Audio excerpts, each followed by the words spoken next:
Tuan Speaker, buat kali ketiga Tuan Speaker menolak usul yang saya bawa di Dewan Rakyat ini tentang tuntutan suluk. Saya cukup hairan. Saya mau tanya dengan Kerajaan Persekutuan, sampai tahap apa yang kamu mau membolehkan supaya bahas ini dibolehkan? Tuntutan ini dibolehkan, dibahas dalam Dewan ini. Ini soal kedaulatan negara, bukan soal remeh-temeh. To what extent? Pasal Sabah kah kamu tidak peduli? Sebab ini Sulu dia tuntut Sabah saja, bukan negeri-negeri lain. Tuan Speaker, ini kali ketiga Tuan Speaker. Saya mau tanya dengan kerajaan. Kenapa kita hanya hantar stay of execution on the 12th of July? Sedangkan final award arbitrasi itu keluar pada 28 Februari.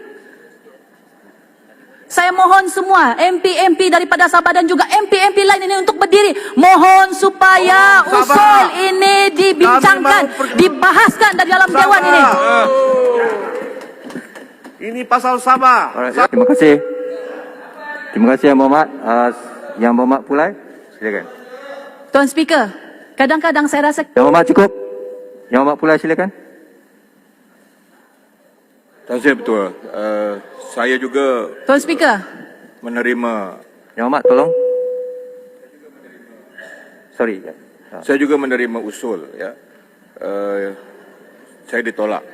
Ya. Dengan alasan bahawa subjudis. Ya. Tapi hari ini, Tuan Saya betul. Well reported.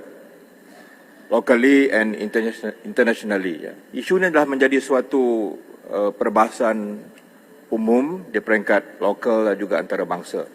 Kalau subjudis, kalau Tan Sri membaca surat khabar pada hari ini, dia dinyatakan oleh Tan Sri Speaker Dewan Negara yang telah membuat satu komen, jangan bayar.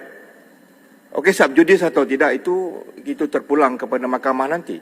Tapi saya harap satu hujah yang konsisten. Saya bersetuju dengan kawan-kawan, rakan-rakan yang berhormat yang lain, supaya isu ini perlu dibahas. Dan kita bawa usul pun bukan untuk kita pertikai hakim di Spain atau di mana-mana. Kita mahu satu penjelasan, suatu clarification kenapa ini berlaku. Dan rakyat perlu mendapat suatu pandangan menteri yang menjawab dalam parlimen. Kerana ini isu penting yang melibatkan maruah negara yang perlu kita pertahankan. Jadi saya harap Tan Sri Speaker, itu kuasa Speaker untuk menerima ataupun menolak, itu kita hormat. Tetapi we can consider. Ini bukan nak bincang tentang keputusan, tapi what actually happened. Dan rakyat perlu tahu kenapa ini berlaku dalam ke atas dua syarikat Petronas. Ini masalah kedaulatan dan isu integriti negara kita. Terima kasih. Terima kasih. Speaker, Speaker Kota Yang Berhormat Bukit Gelugu. Sekali lagi.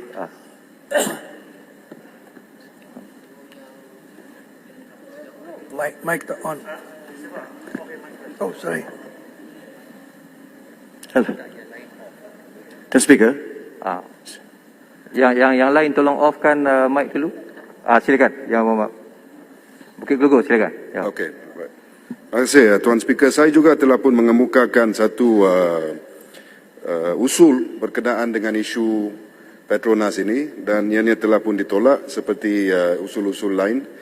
Persoalan yang ingin saya timbulkan bukan saja seperti mana saya sokong apa Kota Belud telah pun menyatakan tadi, tetapi apa yang lebih penting adalah pengkritikan di sini adalah terhadap the AG's Chambers yang diketuai oleh Abang Tuan Speaker.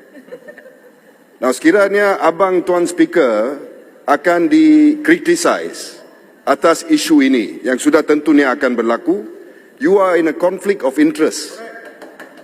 You cannot decide this motion. With the greatest of respect, you are a lawyer. Ada dua jenis Azhar. Azhar the activist and Azhar the speaker. Kalau Azhar the activist yang memutuskan ini, dia tidak akan memutuskan ini. Sebab ada conflict of interest. There is a clear conflict of interest in you deciding this motion. And I support, saya dengan segala hormatnya menyokong apa yang telah pun dikatakan oleh Kota Belud 3 kali.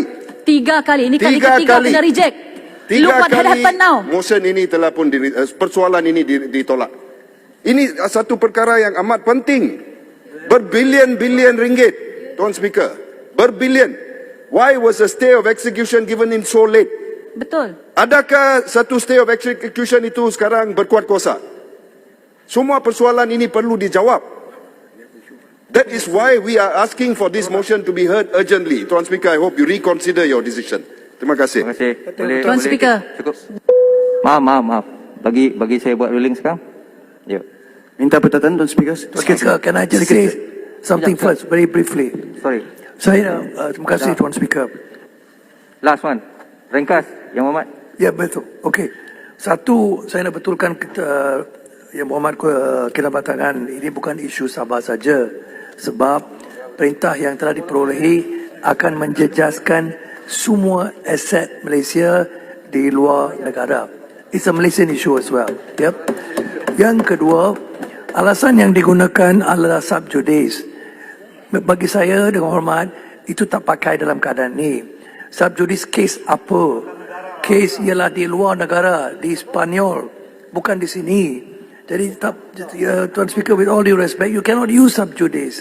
What we want to know, dengan izin, ialah apa yang berlaku daripada 2019 bila kes ini diketahui pada masa itu. Ada satu chapter dalam buku Mantan Peguam Negara yang menerangkan semua ini secara detail. Sepatutnya permohonan untuk mencelah dalam prosiding di Spanyol dan mengertikan apa-apa yang berlaku di sana patut dibuat di awal 2020. Sebab Mantan Peguam Negara sebut dalam buku, dia sudah mula persiapan pada masa itu. Tapi apa yang kita nak tahu sebagai Dewan yang mulia ini ialah kenapa itu tidak berlaku. Jadi Peguam Negara sekarang yang ambil alih, iaitu Abang Tuan Speaker, perlu menjelaskan atau melalui menteri kenapa permohonan untuk mencelah dalam Spanyol, prosiding timbang tara atau arbitrasi di Spanyol tidak dibuat pada masa itu. Dan 2 tahun sudah lalu. Dan sekarang kita, dan baru awal-awal tahun ini perintah keluar untuk yang membolehkan pemohon-pemohon iaitu kumpulan Sulu ini pergi merampas atau cari aset Malaysia di luar negara. Somebody has to answer that. And why was putting billions of ringgit dengan izin of Malaysian assets at risk? That is nothing to do with sub judice. It is an explanation the kerajaan owes the people of Malaysia. So the reason you are giving, sub judice is not applicable. Speaker, sedikit tambahan. Cukup. Maaf ya.